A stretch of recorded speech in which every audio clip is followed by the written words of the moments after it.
Tidak ada mantan ayah itu, sekalipun telah wafat. Bahkan banyak kisah di dalam Al-Quran. Dari perbedaan keyakinan pun, sosok-sosok Nabi terekam dalam sejarah. Untuk keluarga terdekat itu, sosok-sosok orang soleh masih mendoakannya. Ya, kita tidak tahu hikmah apa yang ditetapkan oleh Allah dalam kehidupan kita, karena itu sesuatu yang kita akan dapatkan di masa depan. Boleh jadi ujian terbesarnya adalah konsistensi kita sebagai seorang anak untuk berbakti dengan cara yang berbeda. Sepanjang orang masih hidup, jangankan ayah kita, paman kita yang tidak ada hubungan dengan kita pun, dia masih punya peluang untuk jadi orang baik sebelum nyawanya sampai di tenggorokan. Betapapun sikapnya kepada kita. Anda kenal Fir'aun? Bilang kenal, saya pulang. Fir'aun itu Fir'aunnya, catat kalimat ini. Fir'aun itu Fir'aunnya tetap diberikan haknya oleh Allah sebelum nyawanya sampai di kerongkongan untuk mendapatkan hidayah berubah jadi orang baik. Cuma Fir'aunnya saja yang enggan. Fir'aun itu hobi bunuh orang.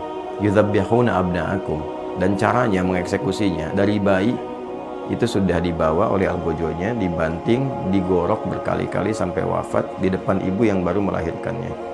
Memperbudak mengaku Tuhan, ana rabbukumul a'la. Dengan semua perbuatan itu, ia tetap mendapatkan haknya supaya mendapatkan cahaya hidayah hingga nyawanya sampai di kerongkongan. Ada doa yang disampaikan Nabi Musa untuk menghadap kepadanya, dikirimkan Harun untuk menemaninya, diberikan tanda-tanda kebaikan sampai ke ujungnya. Saya tanya, apakah ayah pernah bersikap seperti Firaun? Mengaku Tuhan? Tidak. Pernah bunuh orang?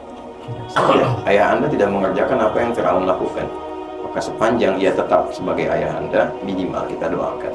Itu hal terbaik yang mungkin, itulah yang bisa memberikan pengabulan doa dan jalan keluar dari apa yang kita rasakan selama ini. Untuk berdamai dengan nafsu kita, setidaknya melatih dengan doa terhadap hal-hal, sosok-sosok yang mungkin selama ini tidak ideal bagi kita.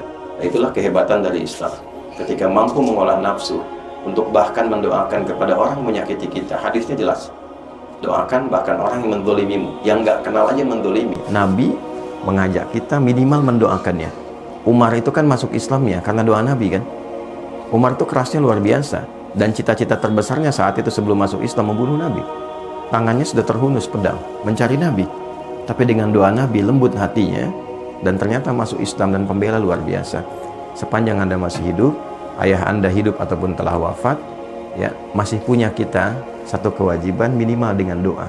Kalau Anda bisa menaklukkan keadaan diri kita itu, nanti penaklukan terhadap nafsu yang paling tinggi itu akan berpengaruh kepada nafsu yang lainnya. Untuk bisa mengendalikan hal terakhir yang mungkin tadi Anda katakan. Itu satu terkait dengan ayah.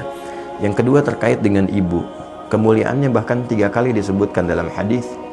Menjadi pembuka dalam ayat yang ibu disebutkan, ayah tadi disebutkan. Wassaynal insana biwalidayhi hamalathu ummu. Abunya nggak disebutkan. Aku wasiatkan pada anak untuk meningkatkan baktimu kepada ibumu, kepada kedua orang tuamu, khususnya ibu yang telah mengandungmu, telah menyapihmu, memberikan ASI sampai menyapih merawatmu. Maksud saya apa? Kecintaan Anda kepada ibu untuk berangkat bekerja, jangan menghilangkan niat baktimu kepada ibundamu. Paham ya maksudnya? Oke. Kalau paham maksudnya begini, berangkat itu bukan sekedar cari uang untuk ibu. Karena hakikatnya orang tua itu tidak bahagia dengan pemberian uang. Mereka nggak menuntut pemberian uang. Kalau Anda sudah menikah ataupun berjalan sekarang ini, demi Allah saya katakan, ibu itu, ayah itu pada fitrah tertingginya, bahagianya itu ketika melihat kita senang. Bukan melihat banyak uang. Dengar aja kamu sehat, telepon, sehat mah, senang, itu bahagia dan luar biasa. Gitu. Dan tidak menuntut balas untuk diberikan imbalan dunia. Dan lebih berbahagia ketika engkau mampu mengatakan kalimat yang baik, berbakti yang baik, mengenal engkau jadi orang baik, membawa nilai-nilai kebaikan. Maksudnya apa? Ketika berangkat ke sini Anda lakukan karena ibu, bukan hanya mencari uang materi yang Anda bisa lihat dengan kebahagiaan materi, tapi jaga amanat-amanat ibu yang baik di situ.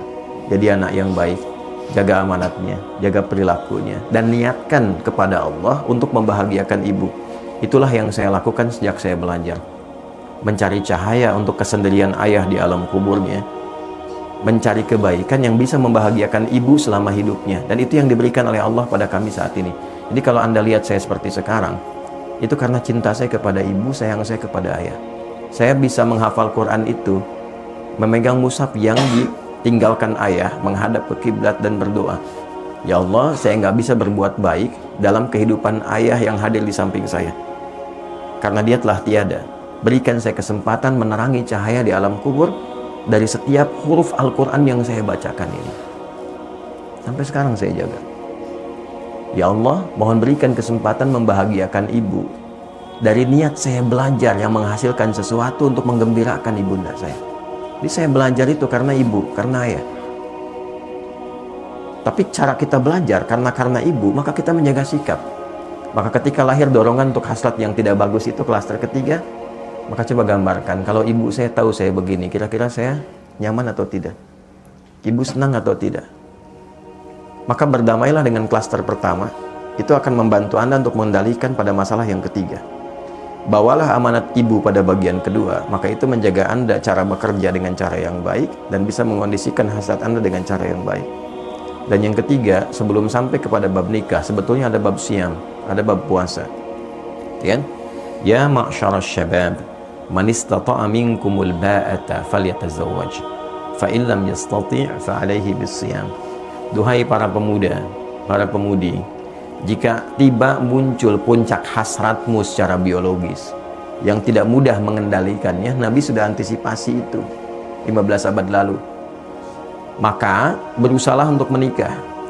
Kalaupun belum ada kemampuan untuk itu, bukan hanya kemampuan material, ya, kemampuan emosional, kemampuan memanage waktu dan seterusnya, maka fa'alaihi bisyam, paksakan dirimu untuk melatih puasa. Puasa. Ya, puasa itu paling efektif.